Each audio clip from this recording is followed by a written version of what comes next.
Hi, everyone. Thank you for joining us today. I think we have a fascinating discussion ahead of us. I'm Christina Chueca. I'm the Deputy Editor of International Affairs, and I have the pleasure of chairing the panel discussion today. So before I introduce our speakers, I just wanted to note that the event is on the record and it will be recorded. We will start with introductory remarks from the speakers and then move on to an audience Q&A. So please use the Q&A function on Zoom, and you can start sending your questions basically from now. So I'm going to introduce our speakers in the order that they will be appearing. So we'll start with Beza Ünal, who is Deputy Director of the International Security Program at Chatham House. And she will be speaking on developments in space technology and how this is impacting conflict. And then next up, we have Jeppe T. Jacobsen, who is Assistant Professor at the Institute for Military Technology at the Royal Danish Defence College. And he will be speaking about how NATO is responding to cyber threats. And finally, we have Thom Dixon, who is Vice President of the Australian Institute of International Affairs. And he will be speaking about how cyber and biotechnology are converging to create new vulnerabilities and the implications for conflict. Without further ado, I will hand over to Beza. Thank you very much, Christina. As you just mentioned, I'm just going to talk briefly about the developments in space technologies and how this is having an impact on international peace and security. I'm going to specifically talk about three developments that's happening. The first development is the increased dependency on space technologies. We are living in an era where space technologies are fundamental in the lives of all citizens. From the use of your smartphones to navigation systems in your cars, all digital technologies are closely linked to space assets. And at the national level, at the national security level, this dependency is even higher. That directly links to the critical national infrastructure and security of the cybersecurity of the critical infrastructure. But also links to the space assets and space products themselves. I'll give you a few examples on this. If you look at the critical infrastructure, for instance, the financial services is one of them. They rely on timestamps for stock exchanges purposes.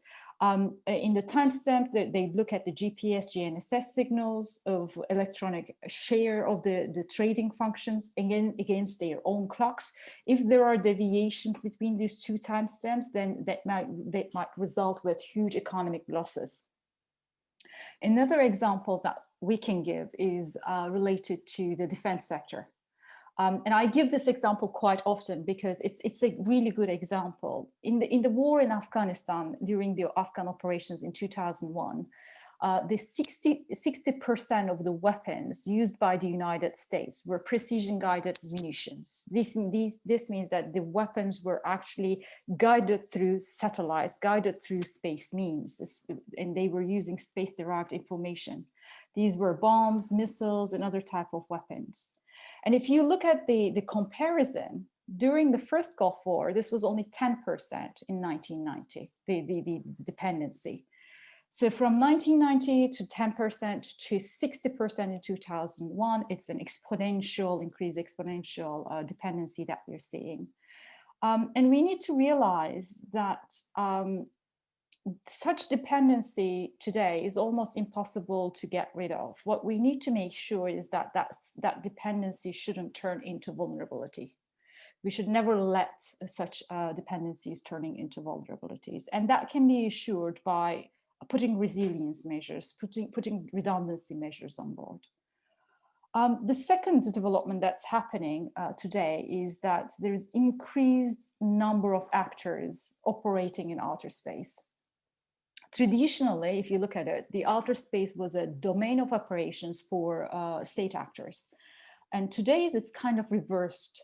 More and more commercial data is used by states, for instance, and commercial state actors bring both opportunities and challenges at the same time to the field. At one level, we are seeing lower costs for space exploration. and that private companies are leading the innovation in science and technology. But if you look at it at another level, that rapid innovation in itself, without a bit of a control, without even a limited degree of control, poses challenges to future security of outer space. And that is directly linked to outer space being more congested with satellites. There's huge traffic in the Earth sense going on in outer space as well. And when the private sector innovates in such a high speed, the treaties, the negotiation processes, and so on are often left like behind the curve. And so what we're seeing today is kind of a space race. And it's not only happening between states like United States and Russia, but it's also happening between the commercial state actors like SpaceX versus OneWeb. And also there is a space race between commercial and government actors at the same time. So it's more like a three-dimensional playground, what we're seeing. And responsible innovation in that regard is key to make sure that whatever technology that we put forward will have positive impacts to the society and to the environment, and that it should not be on the interest of an individual or an interest of a private sector or a state. And the third and last development area that I want to mention is that there are new international initiatives that are emerging to govern outer space affairs. With the resurgence of national competition in outer space, to growing investments in the anti-satellite weapon systems technologies, for instance, states are looking for innovative ways to govern outer space. And traditionally, there have been some initiatives on that front. Russia, for instance, has been backing an initiative to prevent the weaponization, the placement of weapons in the space orbit.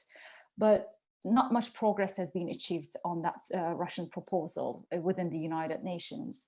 And then United States put up another proposal that they asked for more transparency, creating confidence building measures in outer space. And later they withdrew this proposal as well. There was the EU code of conduct that ran out of steam. So there were things that were happening, but didn't get grasped by all the actors, all the important key actors in this area. And there is now a new initiative, and I'm going to end my talk with that new initiative because I think it gives some hope to future. This is the UK-sponsored UN General Assembly resolution on responsible behavior in outer space. And the resolution indicates that we should look into the behaviors of countries that causes tension, that drives competition, and it should not be about the capabilities of the country. So it doesn't matter what type of capability you have, it's really all about your behaviors and your actions that matters. And we are at the moment in the process where countries have already submitted their reportings to the United Nations, and United Nations is going to come up with a drafting of a report on that subject. So that's an area I think that everyone should be watching for. That's how I would end, Christina. Thank you, Beza. Jeppe, can I hand over to you? Sure, thank you. So I'll spend my 7-8 minutes talking about a bit more of a specific issue that related to cyberspace, namely NATO's attempt to integrate offensive cyber effects into its military operations.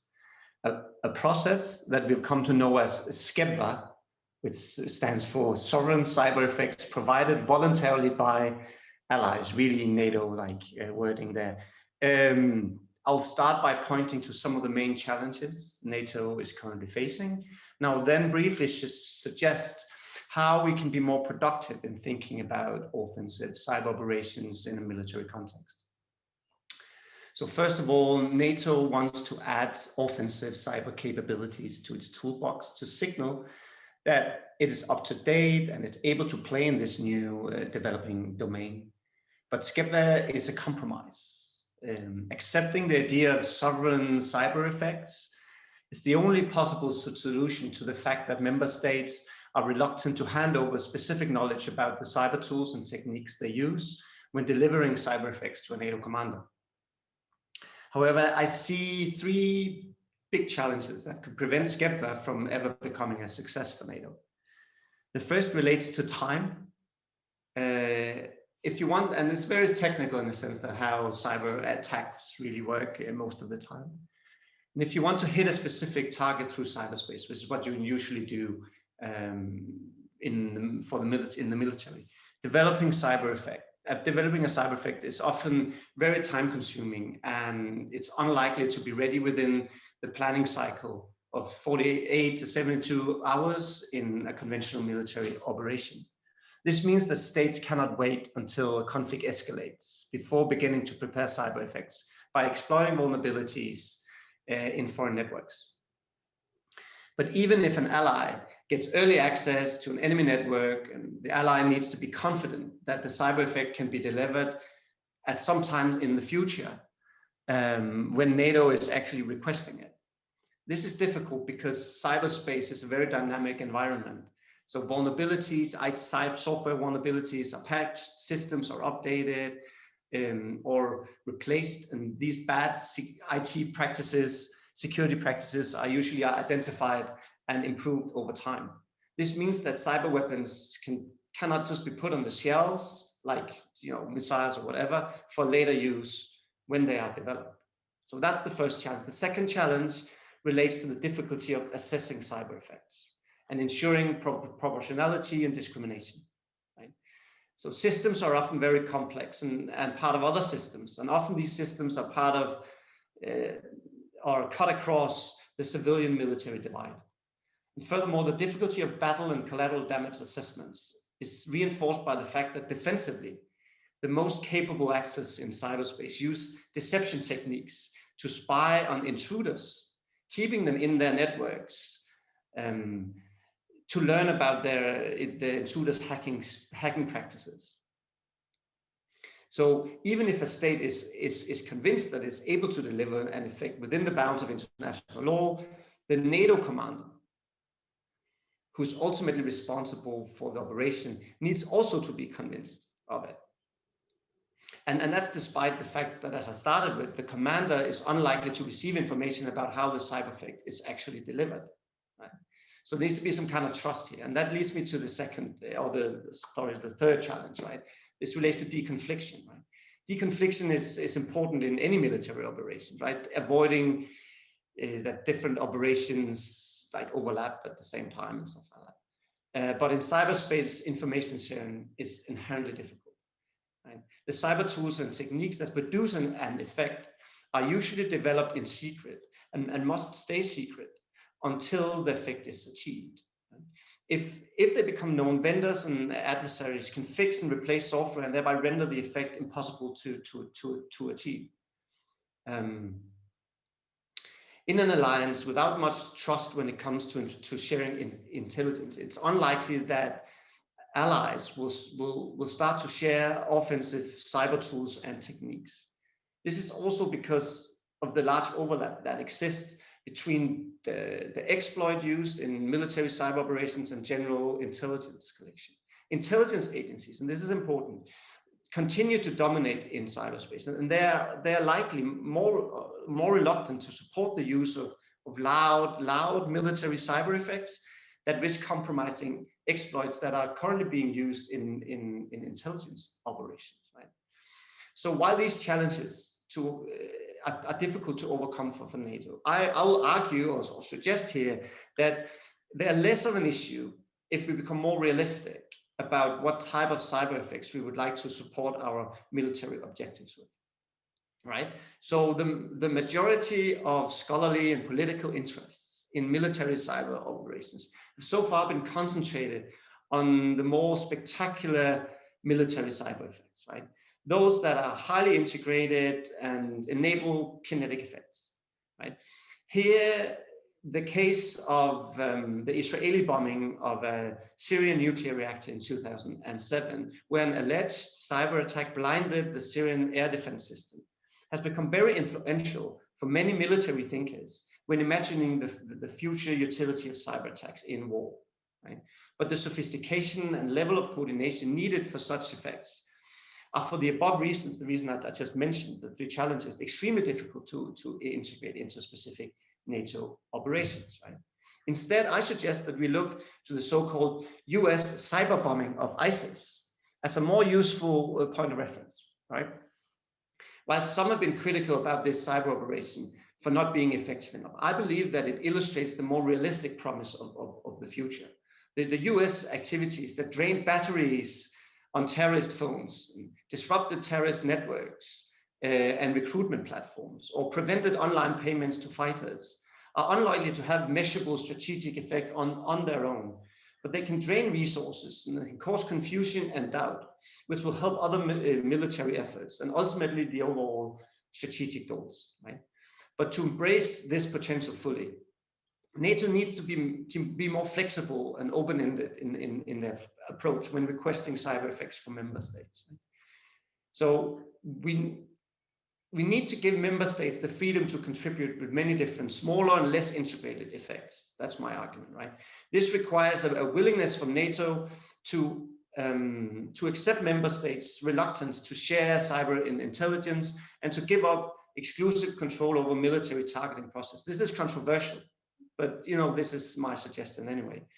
And second, there must be a constant line of communication, or better and more continuous line of communication between the national cyber units who are actually developing these effects, NATO's Cyber Operations Center, and the NATO commander to ensure rapid decision making and whether to use cyber effects as soon as they become available.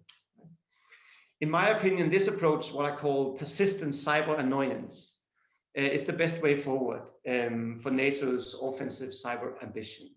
Of course, the approach comes with some risks as well, and I've been very specific in my talk here, and I would like to talk broader in our discussion about cyber threats and how to deal with them. But I'll stop here, and hopefully we can just discuss these issues later. Thank you. Thank you, Jeppe. And Thom, can I hand over to you now? Absolutely, and thank you very much. So I want to start by framing my remarks by talking about a Guardian article a few weeks back, which discussed Havana syndrome in US diplomats and intelligence officers. Now, Havana syndrome has been linked to portable microwave weaponry that targets the brain and causes long-term debilitating effects, and more than 130 US officials have been affected. I'm guessing the device involved has no living components, but I want to frame what I'm about to say by saying the way that it was used is particularly of interest. My interest is in cyber-biological threats and grey zone warfare, and this in part derives from a review I undertook last year with one of my PhD supervisors and a scientist at the ARC Centre of Excellence in Synthetic Biology at Macquarie University, where we looked at optogenetics, bioelectrochemistry, and biosensor research. And all that's to say that we looked at the way that living systems communicate with the engineered systems that have been developed today. And I mention this because when I talk about the convergence of the life sciences and the information sciences, I'm not really thinking about threats linked to living systems being designed in a computer system or the storing of biological data in digital substrates. These are important issues, but I'm more focused on the long-term shift occurring between the connections of living and non-living information systems on the planet. And until now, we have traditionally harvested biological information into inert optoelectronic systems, which is a one-way process. But we are now on the cusp of connecting into the information systems of life via photonic, electrical, and chemical messaging platforms. And this would essentially enable two-way communication between living and non-living systems, regardless of whether those systems are natural or engineered. Now, that's what I mean by convergence. And it's what I mean when I'm referring to the kind of issues that cyber biosecurity needs to prepare for. Living and non-living information systems with low latency that are connected. Two-way communication between these kind of systems is likely to generate technological advances that enable advanced pandemic preparedness, as well as unique solutions for mitigating climate change. And the first movers on these kind of technologies, where you're able to actuate biological functionality with a digital system, come with huge economic, health, and environmental gains for the states that move first. But these advances are accompanied by dual-use applications that significantly expand the attack space and the attack surface of the cyber biological space that we all live in. So what are some of these hypothetical dual uses? Now, you could use a target cyber biological profile as a pre-recruitment selection method in human intelligence collection. So correlating their genetic and epigenetic data patterns against their cyber profile could be socially deterministic. It could also offer you an edge if you can correlate for loyalty or addictiveness. On the flip side, it's also quite useful in AI-based predictive policing systems to incorporate genomic surveillance as the data point that you reference against. Now, there are obvious ethical problems on both sides of that coin, and the dark edges of eugenics really do crowd this space. But right now, I'm much more interested in the potential of pervasive and persistent living monitoring systems, as well as the development of biological devices with low latency targeting and triggering capabilities. And I can come back to in questions what that actually means, but while both of these applications generate net benefits for environmental monitoring, precision agriculture, and precision medicine, they all have dual uses. So anti-submarine warfare and real-time surveillance of COVID-19 are both examples where living monitoring systems might make a transformative difference. Or you could incorporate olfactory surveillance into area denial systems. But ask yourself, how would you hack or spoof these kinds of systems, and what kind of threats does that open us up to developing in the future? So returning to Havana syndrome, one of my key concerns is that the development of advanced cyber biological weaponry will enable new methods for surveilling, disabling, or assassinating targets under the cover of natural causes. Now, this type of weaponry would hack information pathways in the body to cause natural events, such as provoking fatal immune system overreactions. Think of it as Havana syndrome, but detection and attribution are just that much more difficult. And I believe it's a recipe for an increasingly paranoid statecraft at the top level of decision-making around the world. So to conclude, the positive upside of engineering biology and cyber biological interfacing is overwhelmingly in its favor. But the invention, like the invention of information technology, emergent security issues are accompanying this development. And so work needs to start now in mitigating and adapting and preparing for them so that we have the upsides of this technology and the downsides. And I'll leave it there.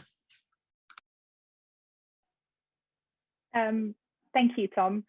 I'm going to use my privilege as chair to start off with a couple of questions. And in the meantime, please keep your questions coming, and you can submit them through the Q&A function. So I'm going to start with an easy question. We promised the audience to talk about how the developments you've talked about is changing our understanding of conflict. And I think what really jumped out at me from your presentations is the rapid pace of technological change, and how this is likely to be sort of increasing even more over the next few years. So I was just wondering if you could address how you think that will change how sort of academics and policymakers think about conflict. As I said, an easy question to start off with. I think I could just kickstart the whole, innovation. I think from the history, it's always happened, right? It's not a new thing that is happening. So it's like, if you think about it, we rely on different weapon systems throughout history, and there has been always an innovation that followed each other throughout history. That's how the technology develops. But today what we're seeing is that rapid innovation is changing the way that we think about conflict. And I think it was Thom's point on the gray zone activities, that hybrid gray zone activities are now kind of like the new normal, where you sit in the blurred way, whether you're in conflict, whether you're in a peacetime environment. It is neither and nor. It's more of like in between stage that we live in. And the problem living in that in between stage is that you never know whether it's going to tip from one side to another, whether it's going to continue in the same way. And if it is going to continue in the same way, how can you govern that new system? as I think humans, the problem that we have is that we are tend to create analogies. We are tend to create looking at history and expect the same things happening in history and analyze what's happening throughout what we have learned. But that is, I think, a wrong way of looking at what's happening today. We can't expect a major war like World War I or World War II today. We can't say we are not in conflict just because we're not seeing the same patterns of what had happened in the history. So we got to shift our thinking, I think, on how that emerging technologies and rapid innovation is going to change and is already transforming the way that we engage in crisis and conflict situations. The one area that we haven't covered in this group, for instance, is really about the AI technologies, surveillance systems, and so on, that you can also implement very easily in conflict times as well. And with COVID-19, actually, we had seen some countries already implementing such technologies. So that is, I think, how I would see it. We need to find a way of governance on these areas. Yeah, can I build on that point?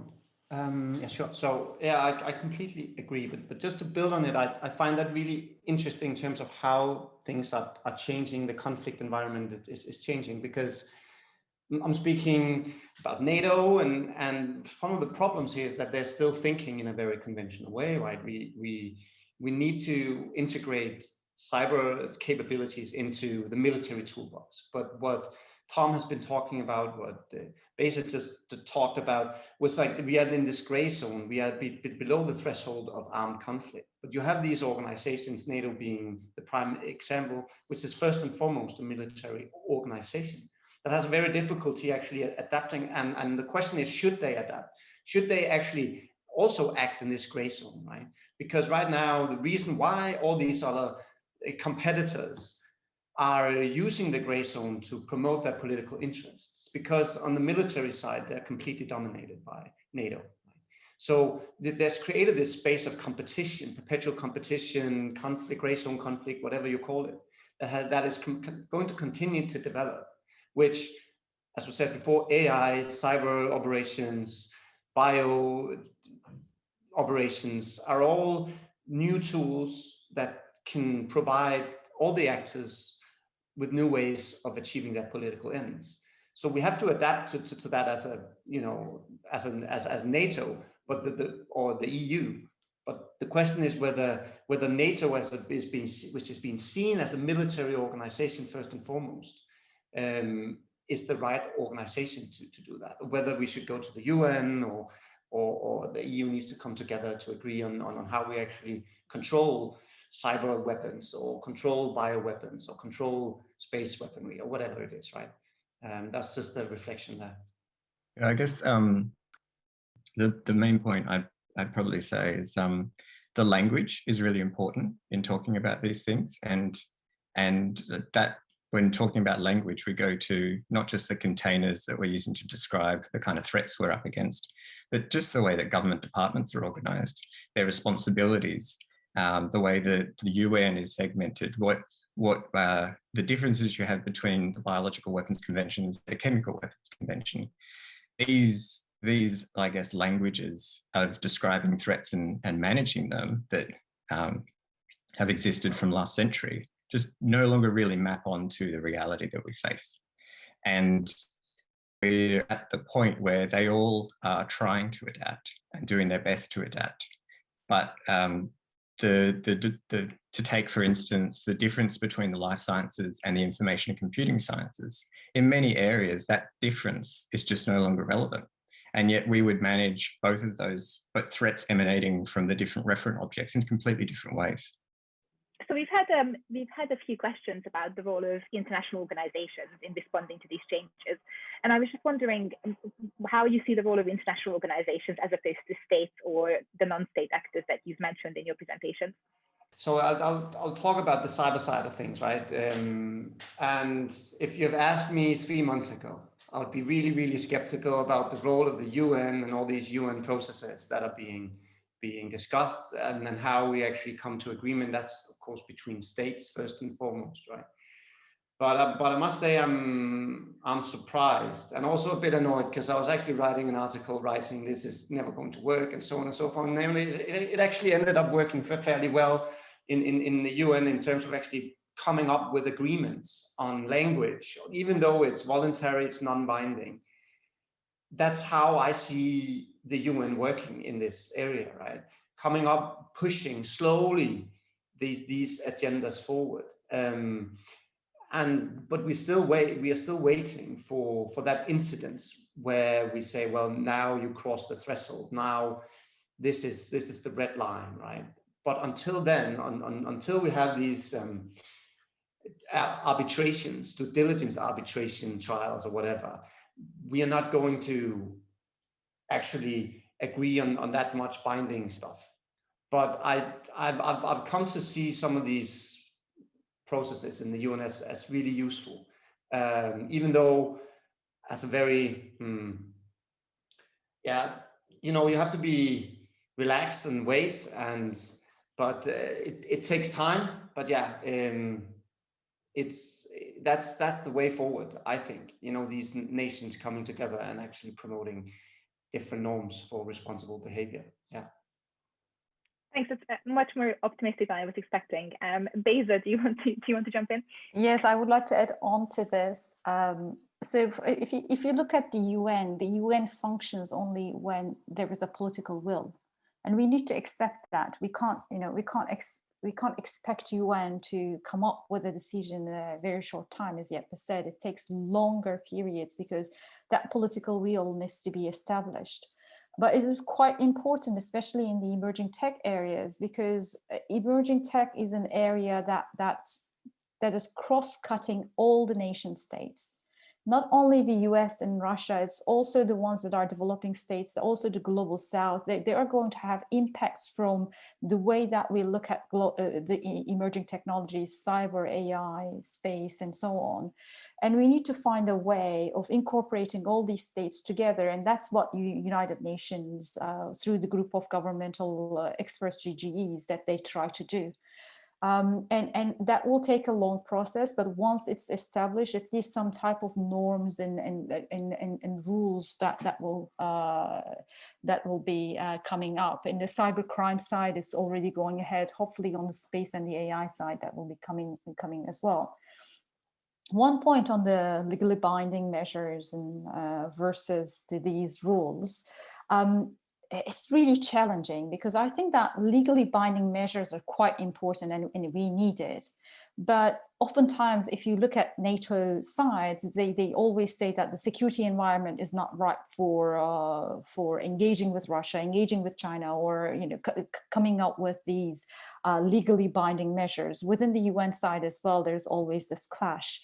So up until to a point where you can reach that legally binding measures, you really need those software measures where you build trust, where you agree on the principles, where you agree on the rules and so on. So that is kind of the underlying baseline that will take you to the legally binding measures in the long run.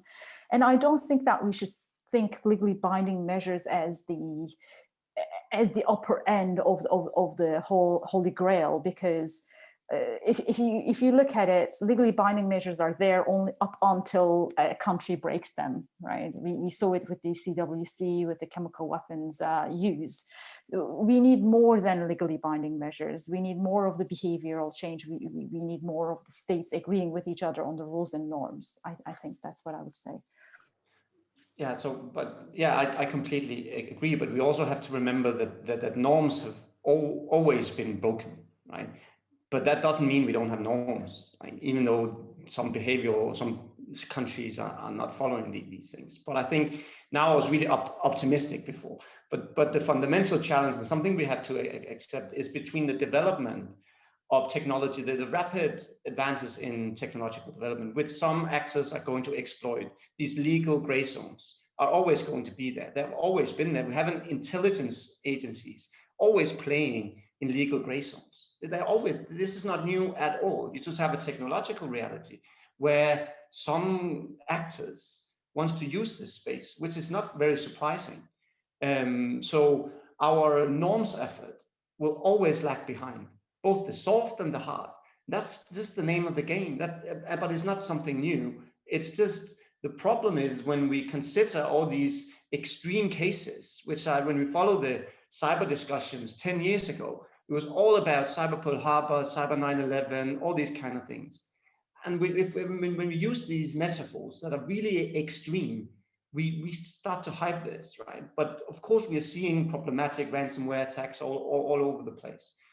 But we are not really, the world has not gone under due to cyber attacks, right? And I think that's the same thing with many of these new technologies. Yes, they're going to be used in ways we have not imagined, and that's going to be problematic. And some actors are going to have an advantage politically, whatever, by using these technologies in new and unforeseen ways.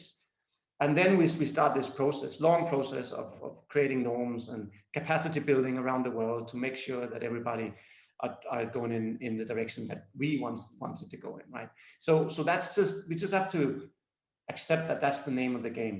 At least that's the way I see it. Yeah. Thom, did you want to jump in? Yeah, I mean, in terms specifically of international organizations and where they have a role, I guess in emerging technology and the associated threats, I'd say one is standard setting in space is just one of the most fundamentally important roles that international organizations have. But though the organizations that set standards in particular technology areas tend to be either research groupings, which are coming together and developing an open data structure that is going to define how an entire discipline goes forward, or it can be companies. And so it's really the actors that are involved in emerging technology and really set the groundwork and the path dependency of where that goes. They're not always, I mean, their objectives can be quite different.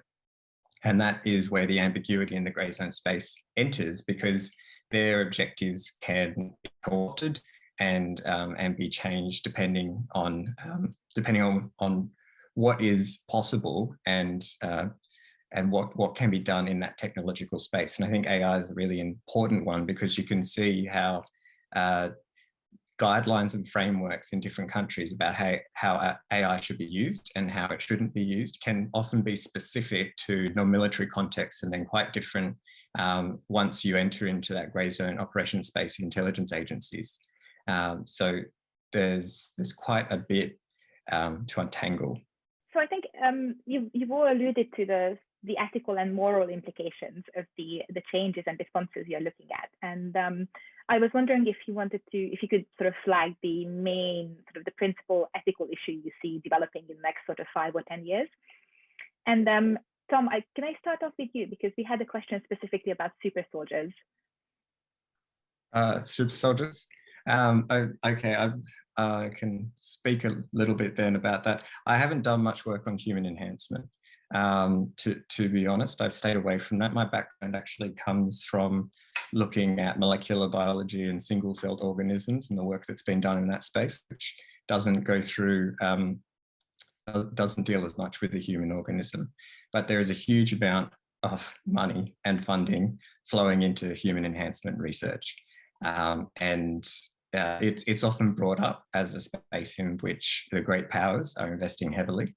And it's one of those areas where I'd say horizon scanning is really important to watch where that's going and how that maps onto the ethics of tomorrow.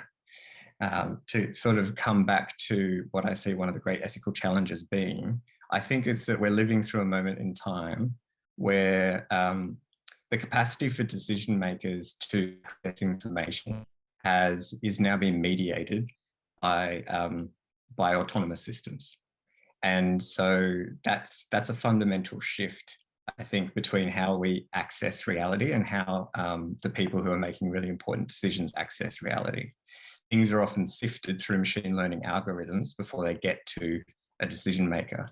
And the reason I kind of mention that is as you bring living systems, and we've seen this last year as COVID response played out, you've essentially got a cyber biological enterprise where the information is being presented to policymakers via models or prepared sort of ways of seeing the world, which are computer mediated. And if they don't map onto reality properly, then there's real problems when those decisions are made. Thank you. Beza, do you want to come in? Yes, I was just going to come in on the ethical side and also on the super soldiers. My colleague Yasmin Afina actually does some work on military neurotechnology, and she has published a few articles on this. If they want to check it out. It's really interesting because DARPA has been putting a lot of money on neurotechnology areas, as well as Elon Musk actually. So it's not only specific to the States. Elon Musk has this company called Neuralink, I believe. And both, so the Neuralink is more of the civilian side of the issue, and DARPA is on the military side. They're using customs chips to be inserted in the user's brains in a way in order to create like sensory data coverage. And if you look at it in the future, what I think that's going to come is really to have that super soldiers where they will have the command and control and communication, that situational awareness directly coming to the soldier itself. So it will not go through the regular systems that we have, but that technology is a bit far away, and I think far-fetched at the moment. It will come about, but we need to also, of course, think about the ethical considerations. And one point on this is really about the human control on the targeting side of the issues, human control on strategic decision making and so on. That we need to ensure that these are sets. And also there is a huge issue about biases, algorithmic biases with artificial intelligence, because if you're going to connect the machine to the human, then you're actually probably going to give big data and big data analysis. At the moment, humans cannot do that, but I can see that with these neuroscience applications that might come through as well. And we need to have that ethical considerations of that big data analysis as well.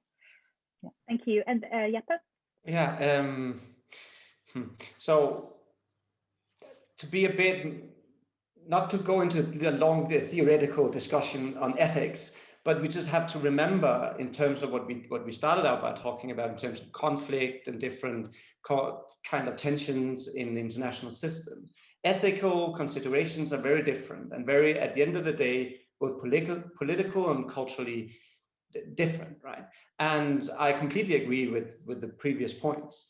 But I find it interesting in terms of the conflict potential that some of our competitors, peer competitors, have a different idea of what is ethical, or at least are being presented as having a different idea of what is ethical.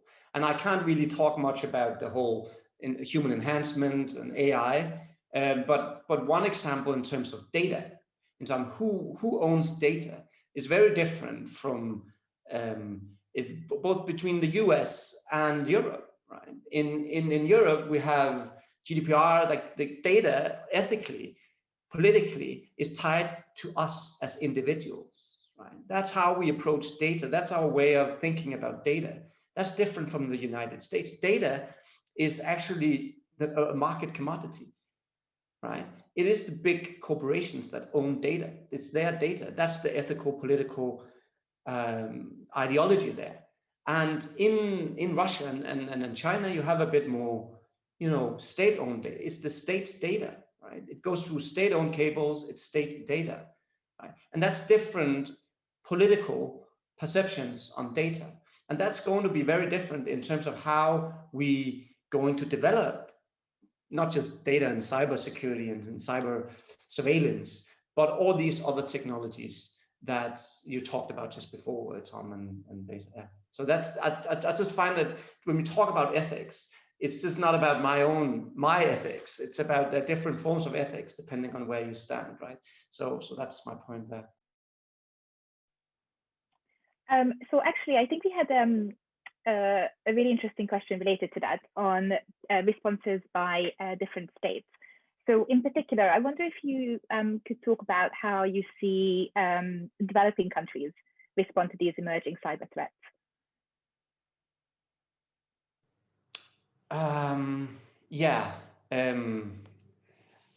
It is difficult for the less resourceful actors to defend themselves against bigger actors in cyberspace.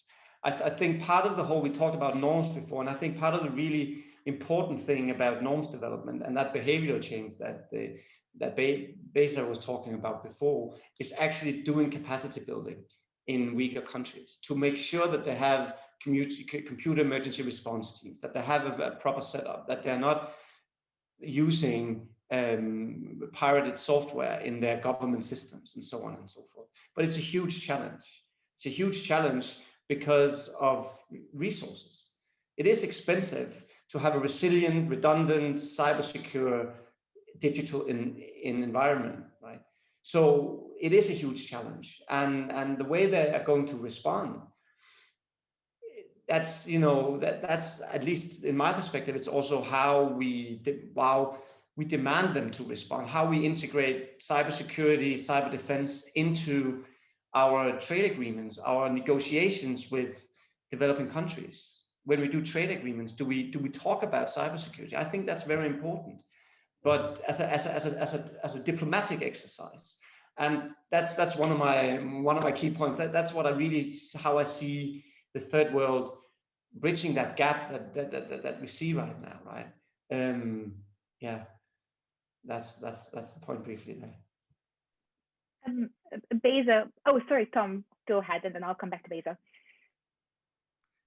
Yeah, so the only thing I was going to say is that in terms of grey zone activities and where the future might go, I think Article 7 of the Biological Weapons Convention is really interesting here, because that article's never been triggered, but essentially if a developing country were attacked by a biological weapon, then other states could step in to assist them. And the reason I mention it is, if you look at a future where cyber and biology become more and more integrated, if a developing country has a novel infectious disease outbreak and someone brings down the hospital network in order to make that disease outbreak spread quicker, where's the borderline of when that is a cyber attack and when that's a biological weapons attack? And I think there's quite a bit of work to be done around when and where you would actually consider a cyber attack to be a biological weapons attack. Christina, I would just add a few things, I guess. Estonia actually is a really good example of a less resourceful country back in the time when they were first hit by a cyber attack, becoming a really big actor on an issue that is related to cybersecurity. And now their names are everywhere when we mention about cybersecurity, and they're linked closely to NATO and the NATO Center of Excellence and so on. So the developing countries, or countries that are less resourceful or haven't actually implemented much on the emerging tech side, does not mean that they are behind the game. They could always actually build on their capacities and come to the front. That's what I would say. Yeah, so the most depressing thing about it is those actors who are hit by cyber attacks, those countries that are really hit bad, and you have a public discourse and political discourse really have an uproar about it, they will prioritize cybersecurity, right? So it's not about, you know, developing countries, small or big. It's about whether, and that's the same thing with international law, right? We'll, at least in my opinion, we're going to see a lot of progress when, excuse my language, shit hits the fan, right? And actually, so we've got a slightly different question, but I think it's really important, and I wanted to ask your opinions on this.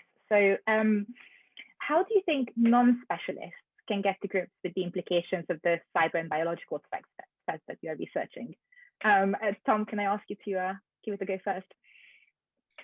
Yeah, it's interesting. I go back to the language comment specifically, because I think there is a huge amount of work to be done on the part of technical specialists, and I'm not one. I'm international affairs background, but took 3-4 years out to try and just learn the language.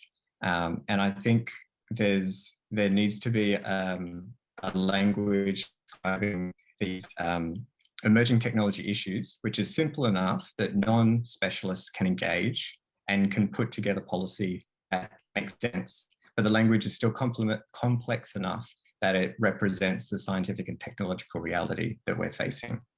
And that's where I've looked a lot at horizon scanning work occurring around the world. And that's a really important space for that to be happening in, because as you identify emerging issues, and they might not manifest for up to a decade, putting in place that shared language around how we describe these, where they sit, who they impact on, that's really important. Yeah, it's a great point, and I think the question is really key. It's a good question, because it is difficult talking about the cyber security space. Some of the biggest issues we had years ago was that we realized that we need like a policy guy like me, an international relations scholar, or an interested person, and a technical guy. We need to be in the same room. So we created all these conferences, right, where like techies and international relations interested scholars could come together.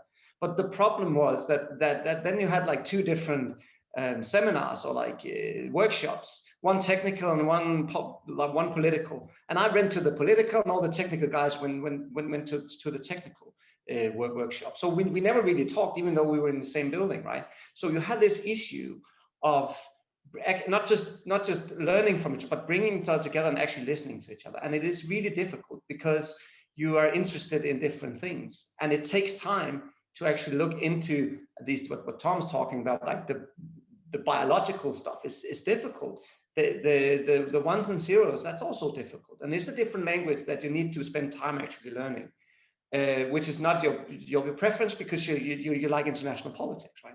So it's a huge problem, and I don't. If I had the answer, I would probably not be sitting here. But you know, that's how it is.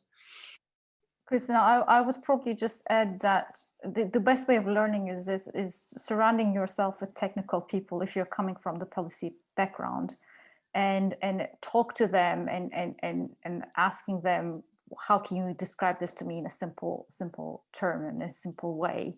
And they're oftentimes, you know, when you ask, normally they would start with technical backgrounds, but then when you ask it again, they would make it quite simplified.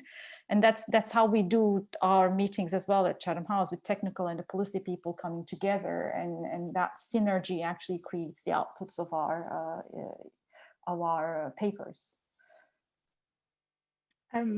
Thank you. So I think we should have time for one more question. But before that, I just wanted to flag that my colleague has been sharing links to recent articles by the speakers. So I would urge all of you to check those out if you want to learn more about their research. And then, so as a last question, do you think we're getting quite a few questions in the Q&A about the role of non-state actors? And I just wanted to sort of pick one on diplomacy. So how do you think diplomacy is going to have to change when non-state actors are becoming as powerful, or almost more powerful in the cyberspace than states or international organizations? To me, it depends on what kind of non-state access we're talking about, right? Because if we're talking about non-state threat access, criminal groups, and so on and so forth, I actually think that states can come together and do something about criminal networks. If we talk about non-state access being, you know, the Googles and the Microsofts, right? I think the whole cyber norms agenda and the promotion of cyber norms is the experimental way of going forward, in terms of including experts from Microsoft and having this discussion with them about how they see things and use their expertise is interesting. Of course, there's some interesting democratic issues about having these big corporations having political power, loads of political power. But again, that's not something, it's not new, right? Big money has always been in politics. So it's not something new, but I think that this is, you know, this is the cyber realm in terms of norm promotion is interesting in terms of bringing these together in multi-stakeholder forum and just creating these soft laws and ideas and documents that we can keep referring to. Then when we come back to the UN and have discussion at the UNGGE on the open-ended working group, right? So I think that's the space there. But I can't see them getting like a formal political role. To me, at least, that would be, from a democratic perspective, a bit controversial. Yeah, so I guess, so if you're talking about non-state actors, and you can include in that, you know, large philanthropy organizations that bankroll particular types of research and sort of guide where an entire domain of research is developing, all the way through to to really small organizations that essentially are just a workshop forum. It's real. I think the point to make is that non-state actors are always at the front of the technology development kind of frontier. That's where they sit, and it takes a long time for the state to catch up. If the state and international organizations want to participate in setting that frontier, then they need to be in those organizations in some fashion or form. And that, in a weird way, is sort of bringing us back towards a world of industrial policy that we shied away from for decades. And we're beginning to see that shift in the US, where you've got science and technology coordination mechanisms which are working with industry and with putting large amounts of money on the plate. But they're essentially playing from a songbook that was developed in the 1980s to push forward semiconductor advances. And that model was used around the world, and we're seeing that come back. Beza, I'll give you the last word. So yes, so I would add on the space side, the private sector is quite important and coming up in a fast pace. And on the diplomacy front of it is that on the cyber side as well, there are engagements with private sector, especially for looking at the UN private sector engagements and understanding what are the threats that the private sector thinks and faces, but also what are the challenges and what are the opportunities that they face. We need to incorporate all of those into the diplomatic engagements. That's quite important. Microsoft, for instance, on the cyber side, has been investing heavily on the cyber processes that's going on the multilateral level, because they know that they have an interest and they have a stake that they need to put forward. And other private companies as well has been quite interested in all cyber, AI, and space-related efforts. So it's an area that we would be looking at the moment. There's only the states and states engagement on the diplomatic front, but I think that will probably change in the long run. Great. Thank you. And thank you everyone for the excellent questions. I'm sorry we weren't able to get to all of them. And thank you, Beza, Jeppe, and Thom, for an excellent discussion. And again, I would just flag that please have a look at the articles my colleague shared in the chat. And yeah, thank you everyone for attending.